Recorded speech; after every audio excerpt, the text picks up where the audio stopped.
Assalamualaikum warahmatullahi wabarakatuh. Perkenalkan, nama saya Muhammad Zaldi R. Saputra. Saya berasal dari program studi elektromedis Fakultas Vokasi Universitas Muhammadiyah Yogyakarta.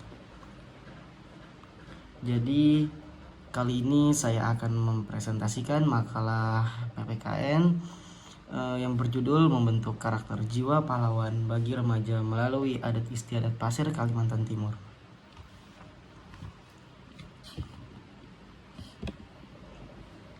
Jadi membentuk karakter jiwa pahlawan bagi remaja melalui adat istiadat Pasir, Kalimantan Timur itu yang pertama itu ada deskripsi lokasi penelitian, yaitu terdapat yang pertama ada geografis, lalu yang kedua ada luas wilayah dan topografi, yang ketiga ada kependudukan, lalu suku yaitu suku Pasir, yang kelima itu nilai-nilai sosial budaya yang ada di dalam masyarakat adat Pasir.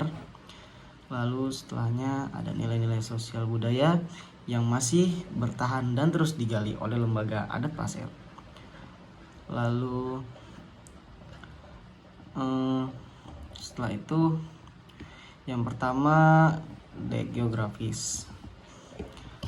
Geografis itu tuh Bapeda Kabupaten Pasir menjelaskan bahwa Kabupaten Pasir awalnya bernama Kabupaten Pasir yang merupakan daerah otonomi Kalimantan Timur.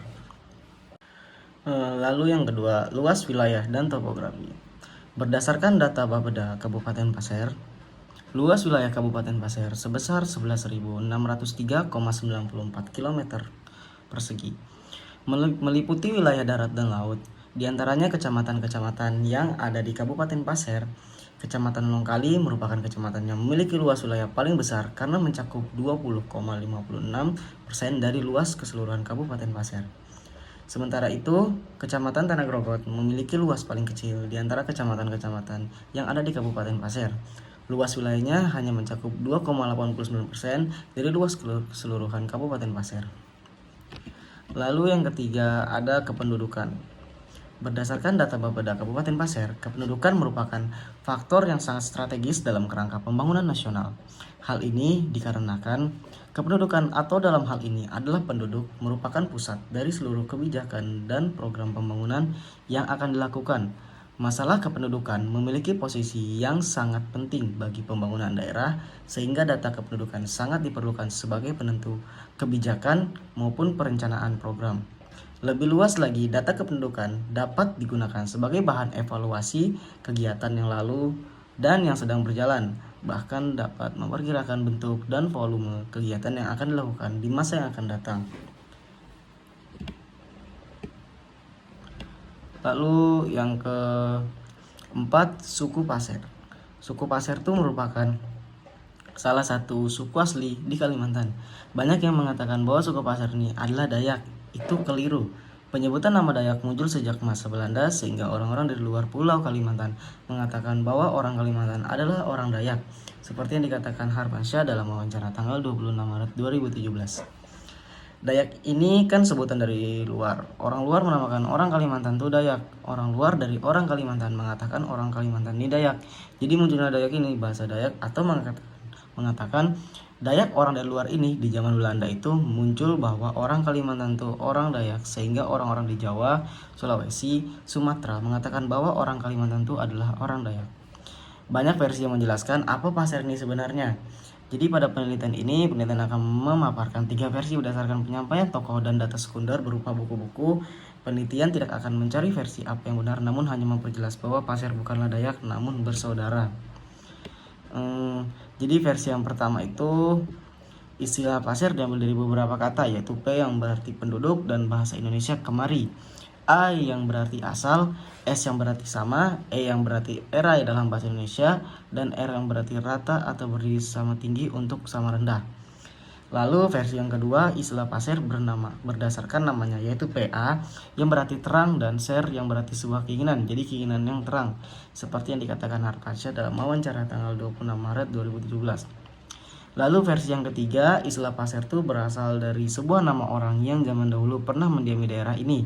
Karena pada masyarakat adat pasir, pernamaan suatu daerah berdasarkan nama siapa yang tinggal di daerah itu dan menjadi ciri khas daerah itu, seperti yang dikatakan Aji Jamil dalam wawancara 29 Maret 2017.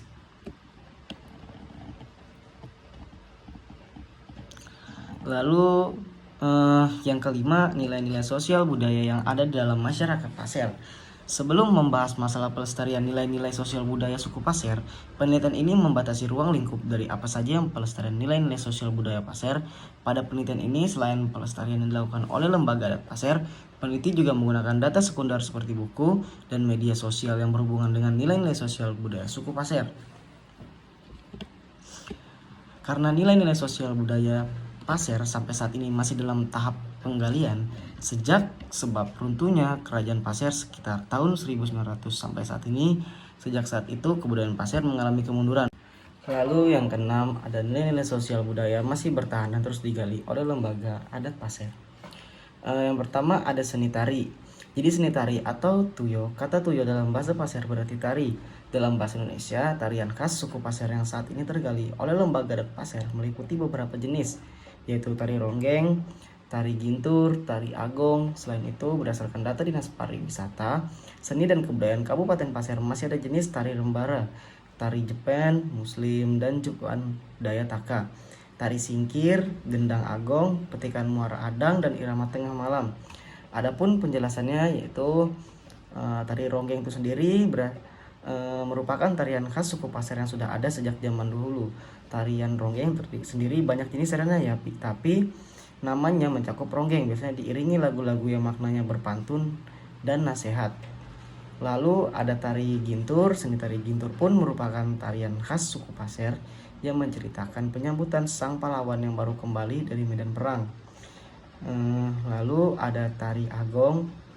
Tari agong itu sendiri merupakan jenis tari yang berasal dari suku Pasir Pematang yang menceritakan tentang kegembiraan atas rasa syukur masyarakat desa karena kabar gembira Datu Nalau yang pergi berburu memberi kabar baik tentang hasil buruan, yang disambut kegembiraan yang dituangkan ke dalam tari-tarian dan tabuhan musik kelentang, gendang, dan gong. Lalu ada tari rembara. Tari rembara itu merupakan kesenian dari tari tradisional pedalaman Pasir yang termasuk dalam tari ritual atau tari yang ditampilkan pada saat-saat diadakan upacara adat Pasir seperti belian dan upacara adat lainnya seperti acara-acara resmi. Lalu ada tari Jepen, Muslim, dan Jepen Daya Taka. Itu merupakan tarian yang dikreasi dan tercipta dari gerakan-gerakan seorang Muslim yang akan melaksanakan sholat. Lalu ada tari singkir. Tari singkir itu adalah tari tradisional Pasir pedalaman. Salah satu media yang digunakan adalah dengan menggunakan bambu. Tari ini merupakan tari ritual yang biasanya mengiringi upacara-upacara adat. Lalu ada gendang. Tari gendang agong merupakan salah satu kesenian tradisional pesisir masyarakat Pasir yang merupakan kombinasi antara alunan-alunan musik dan ketangkasan. Ketangkasan gerak bela diri. Seni ini selalu ditampilkan pada saat-saat ada keramaian atau mengiringi arak-arakan mempelai dan perkawinan. Lalu ada petikan muara adang dan irama. Tengah malam petikan gambus tradisional ini berasal dari desa Muara Adang. Iramanya termasuk musik yang dinamis disertai dengan alunan lagu-lagu tradisional yang memang sengaja diciptakan untuk menghalau kesunyian malam yang disertai hempasan gelombang kecil dari daerah pesisir pantai Muara Adang. Lalu yang kedua itu ada belian. Belian itu adalah suatu upacara untuk mengadakan pertemuan dengan roh halus dan para dewa yang menempati gunung, lautan, sungai-sungai, pohon kayu besar dan batu besar, serta tempat-tempat yang dianggap keramat. Menurut kepercayaan tentang roh halus dan dewa, bahkan alam sekitarnya ini ada yang memiliki, menjaga, dan menguasai. Kalau tidak didekati dan diperhatikan, maka akan membawa bencana kepada manusia. Tentang kepercayaan adanya penguasa atau pemilik alam, baik di udara maupun di bumi, berkembang sejak rekan Tatau Danau, Datai Danum. Walaupun saat sekarang ini masyarakat Pasir sudah banyak berpikiran rasional, akan tetapi tidaklah mudah menghilangkan kepercayaan yang sudah turun-temurun. Kepercayaan yang demikian dikaitkan dengan tuntunan hidup, mendorong orang untuk menerima mencari penyebab adanya gejala alam dan sekitarnya. Hal ini yang menyebabkan diadakannya upacara belian pada waktu pemberian pengobatan kepada orang sakit, menolak wabah penyakit yang berjangkit di desa atau kota, mencari datangnya penyakit yang diderita oleh manusia maupun wabah penyakit yang berjangkit. Pada kepercayaan suku Pasir, belian merupakan puncak pengobatan sejak zaman dahulu. Dalam upacara pengobatan belian ini ada yang dinamakan dengan istilah bahasa Pasir mulung. Yang mulung itu sendiri itu merupakan orang yang ahli dalam pengobatan luar maupun dalam. Bahkan pada zaman dahulu sebelum adanya medis modern, mulung bisa membedah manusia hidup-hidup tanpa orang medis. Alat yang digunakan biasanya adalah mandau.